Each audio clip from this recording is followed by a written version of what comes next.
বর্ষার শুরুতেই ডেঙ্গির বলি স্কুল ছাত্রী। দমদমের বাসিন্দা সপ্তম শ্রেণীর ছাত্রী ডেঙ্গিতে আক্রান্ত হয়ে মৃত্যু হয়েছে। তাঁর ডেথ সার্টিফিকেটে ডেঙ্গির উল্লেখ রয়েছে। 18 নম্বর ওয়ার্ডের বাসিন্দা সপ্তম শ্রেণীর ওই ছাত্রী দমদমে থাকেন। সেখানে ইতিমধ্যেই ডেথ সার্টিফিকেটে ডেঙ্গির উল্লেখ রয়েছে। মেয়ের ওরা এক্সরে করে দেখছে, মেয়ের ফুসফুসে যেদিন ভর্তি করেছি সেদিন এক্সরে করে দেখছে মেয়ের ফুসফুস পুরো জমা জল ভরা। ওরা বললো যেখানে ভর্তি ছিল সেখানে ওর ফুসফুস দেখেনি, ওর এক্সরে করেনি। আমি বলছি হ্যাঁ এক্সরে করেছে, আমাদের তো রিপোর্ট জানি না, কিছু বলেনি। বলে ফুসফুসে প্রচুর জল ভরে গেছে, দেখছি আমরা কি করি। বলে ওকে তো নানান রকম মেশিনপত্র দিয়ে ওখানে ভর্তি করেছে। খুব ভালো ট্রিটমেন্ট করছিল, দেখলাম খুব ভালোভাবে দেখেছি। অনেক মেশিন, ও শ্বাস নিতে পারছে না, ওরা অক্সিজেন দিয়েছে। তখন বললো ফুসফুসে এত জল জমে গেছে, ওই যে মেশিনটা তার মধ্যে দেখাচ্ছে ফুসফুসের জল, ব্লাড।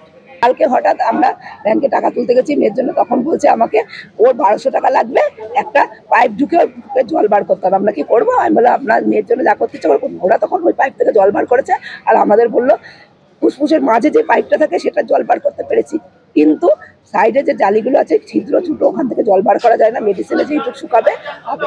এই আজ ভোরবেলা 5:45টার সময় আমাদের ফোন, আমরা কয়রাত্রির ওখানেই ছিল, 5:45টায় ফোন করে বলছে শিগগিরই আসুন ভিতরে।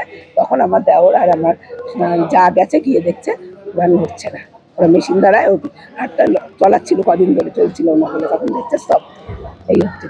ভবানীপুরে গতকাল বিজেপির রাজ্য সভাপতি সুকান্ত মজুমদারের সঙ্গে দেখা করতে গিয়ে পুলিশের হাতে গ্রেফতার হয়েছেন চিকিৎসক রজত শুভ্র বন্দ্যোপাধ্যায়। অক্সফোর্ড বিশ্ববিদ্যালয়ে, যেখানে কেলগ কলেজে মুখ্যমন্ত্রীকে প্রশ্ন করেছিলেন এই চিকিৎসক, আর সেখানে গতকাল পুলিশ তাকে গ্রেফতার করলো। একেবারে বলপ্রয়োগ করে ধাক্কা মেরে তাকে পুলিশের গাড়িতে তোলা হলো, কিন্তু গ্রেফতার করার কারণ কি পুলিশ তাকে জানায়নি। আইনি পরামর্শ নেওয়ার কথাই ভাবছেন তিনি। ঘণ্টাখানেক সঙ্গে সমান অনুষ্ঠানে গতকাল কি জানিয়েছেন ডক্টর রজত শুভ্র বন্দ্যোপাধ্যায়, দেখুন। আপনি বাড়িতে এসছেন, বাড়িতে বৃদ্ধা মা রয়েছেন, আপনার বাড়িতে সুকান্ত মজুমদার ভুলে যান, একজন অতিথি এসছে, আপনি তাকে রিসিভ করতে তার সঙ্গে রাস্তায় দেখা করলেন। আমি বলছি তারপর তাকে বাড়ি নিয়ে যেতে বা কোথাও যেতে আপনার তো কোনো পুলিশি পারমিশন লাগার কথা নয়। তাহলে পুলিশ কেন আটকালো? এবং আপনাকে যখন তুলে নিয়ে যাওয়া হচ্ছে, আপনি পুলিশের গাড়িতে আপনাকে তোলা হলো সুকান্ত মজুমদারের সঙ্গে, তখন আপনাকে কি বলা হলো? কেন আপনাকে গাড়িতে তোলা হচ্ছে এবং আপনি একজন নাগরিক হিসেবে নিজের বাড়িতে যেতে পারছেন না? কি বলা হলো? কোনো কারণই দেওয়া হয়নি। আমি দেখলাম ওরা এক ঝাঁক পুলিশ ঘিরে ধরে সুকান্ত বাবুকে জোর করে একটা গাড়িতে বসালো। তার খানিকক্ষণ পরে আমি বললাম ঠিক আছে, ওকে, উনি তো মানে এইসবে অভ্যস্ত, উনি জানেন। আমি যে টার্ন অ্যারাউন্ড করেছি, আমাকে লিটারালি বলপ্রয়োগ করে জোর করে গাড়িতে মধ্যে শোভিন করলো, বললো কোনো কারণ ফারণ দেয়নি। আমি বললাম কেন? বলে জাস্ট চুপ করে চলুন। এবং আমি একজন পুলিশকে একটুখানি সরিয়ে দেওয়ার পরে বললো বাবা বড্ড তেজ, এবং সে আমাকে ধাক্কা মেরে ঢুকিয়ে দেয়। এবং আমি এখনো অবধি জানি না আমি অ্যারেস্টেড হলাম কেন।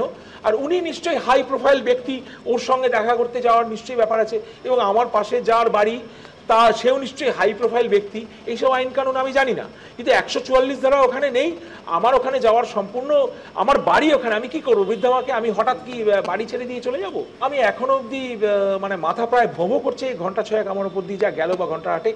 আমি বাড়িতে গিয়ে রেস্ট নেবো, কালকে সকালে আমি ডিসাইড করবো কি করবো। অবভিয়াসলি আমি লিগাল অ্যাডভাইস নেবো। ফের জাল ওষুধের হদিশ মিলল, আর এবার বিহার ড্রাগ কন্ট্রোল এই জাল ওষুধের হদিশ পেল। রক্তচাপ নিয়ন্ত্রণ করার ওষুধ ভেজাল, 2টি ব্যাচ নম্বরের জাল ওষুধের খোঁজ পেয়েছে বিহার ড্রাগ কন্ট্রোল। খবর দেওয়া হয়েছে রাজ্য ড্রাগ কন্ট্রোলকে।